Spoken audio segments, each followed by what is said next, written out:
There are so many questions around Arsenal at the minute. And if we're being honest, there might even be an uncomfortable truth that we need to speak about. I've got some opinions that I want to get your guys' thoughts on. But it's not just me speaking to you guys. I'm trying to gauge what people's thoughts are, because there's definitely a split opinion out there when it comes to what's happening at Arsenal at the minute. So make sure you let me know in the comment section what's your thoughts surrounding Arsenal at the minute. Before we get into the video, very quickly, if you could do me a favour and just hit like on this video. So look, everyone knows I am such a positive Arsenal fan. At times, if I'm being honest, I'll get some comments saying, look, you're being too positive. You need to try and speak on different matters at times when Arsenal are struggling. And I'm going to do it on this video because I don't understand what's happening.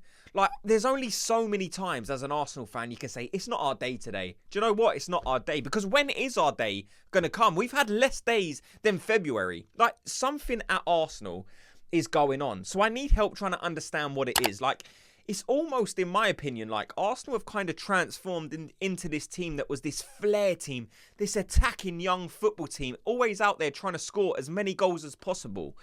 All of a sudden, we kind of was blessed with the defensive capabilities. People started to recognise Arsenal as this strong defensive team. We had a few good defenders, and all of a sudden it is Arsenal's so hard to break down. This Arsenal team is so good defensively. Then all of a sudden, it's like Arsenal started believing their own hype. It's like, do you know what? We are a good defensive team. Let's keep growing on that. When we're signing players, let's not sign these Martin Odegaard type players. Let's go out and sign a Mikel Merino, a Jakub Kivior, a Calafiori, these big, massive giants who are capable of shutting up shop, of capable of being this defensive unit. And then all of a sudden, it's like you're thrown into a game where you're asked to use what you've been focused on, this strong, massive team. All of a sudden, you come up to a team who's better than you at doing that. Newcastle are more physical than us. All of a sudden, we can't win our battles. We can't win our duels. Physically, we're not as strong as Newcastle. And then you don't have the capability to rely on what you were so well known for before, because you've kind of pulled back on that. You're not this flair team anymore. You're not this forward-thinking attacking team anymore. You're more set up to be strong defensively. So all of a sudden, you don't have the ability to break a team down because you've kind of steered away from that. You've aimed to go more defensively. So when you're in a fight and you're losing, you don't have no backup. There's no plan B.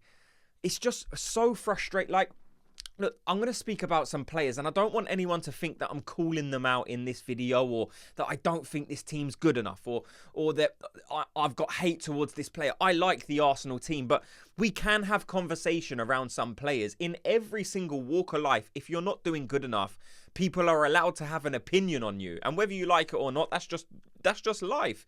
People will have an opinion on you if you're not doing well enough. There were some players in that game that I was thinking, you have had an absolute shocker. Declan Rice, love the player. What was going on yesterday? Even with his deliveries, he couldn't beat the first man. So many times Declan Rice was taking that, whether it be free kick or whipping the ball in, and it was going to the first man. And it's like, we've worked on this so much. Arsenal are known as a set-piece king team. We're so strong at these set pieces. It wasn't working yesterday. Again, we had no plan B. And this is where people are saying, like, Arsenal can't win the league anymore. Like, the league is gone. I think we're going to speak about it, but I want to know your guys' thoughts. Is the league gone for Arsenal? I'm hearing so many people saying, don't worry about the Premier League title race. Arsenal were out of it. I think we was definitely done a favour yesterday with Man City, and I'm not ready to concede the title yet. But if I'm being honest, I'm not at the minute predicting Arsenal can win the league. We're so far behind where we need to be, and it's not just the results. Like, just look where we are at the table. Like I said, Man City done us a favour, but Liverpool are almost running away with it.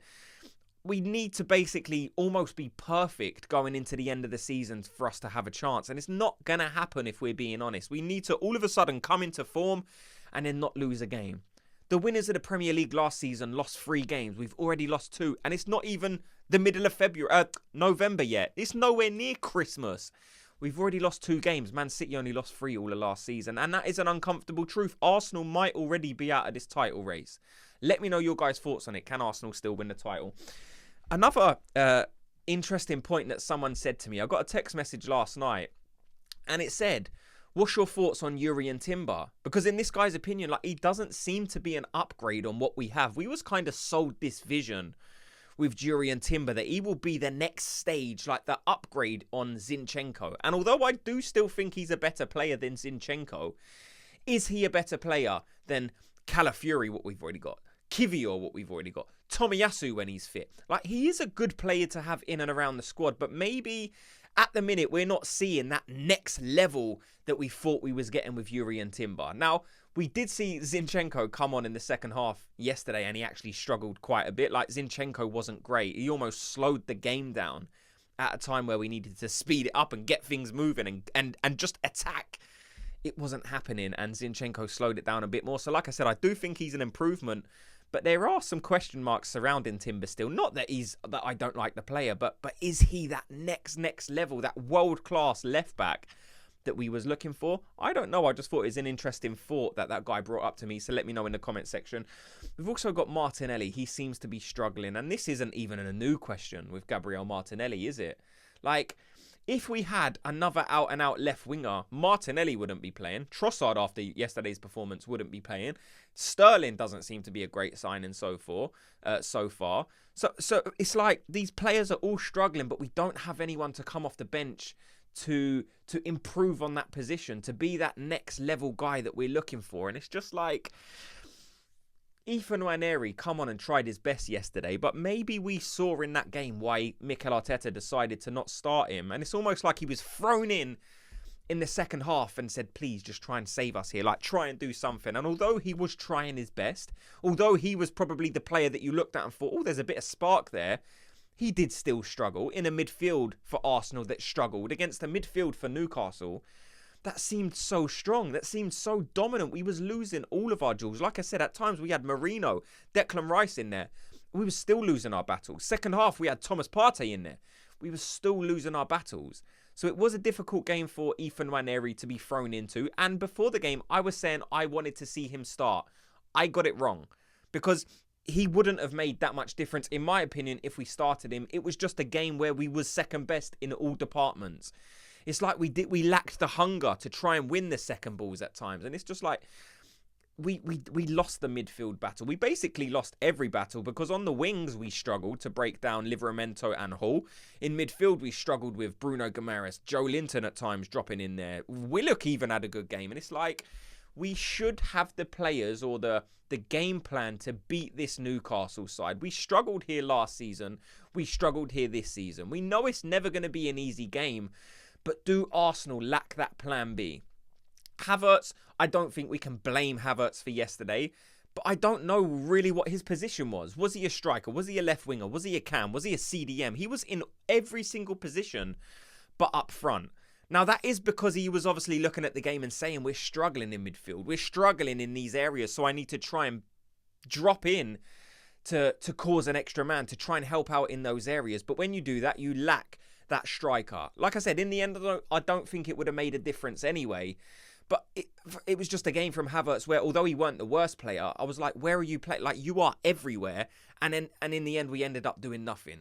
Like I said, I'm not pinpointing Havertz, but it was just so confusing, the fact that we struggled so much in this game. Like, we was weak, and you can call players weak when they are being weak, because that's exactly the way that I saw it. But I want you guys to let me know how you saw it as well. And then we kind of got to half time, and there was many people out there saying we should change the team at half time. Now, it was never going to happen. Like, it was obvious that we're losing our battles, we're losing our duels. So should Mikel Arteta make the change at half time? Let me know your guys' thoughts. I need some help trying to break it down. Should Mikel Arteta have changed the team at halftime? Should he have gone with a different starting lineup? Did you look at the starting lineup and think this isn't good enough away at St James's Park? We're going to struggle.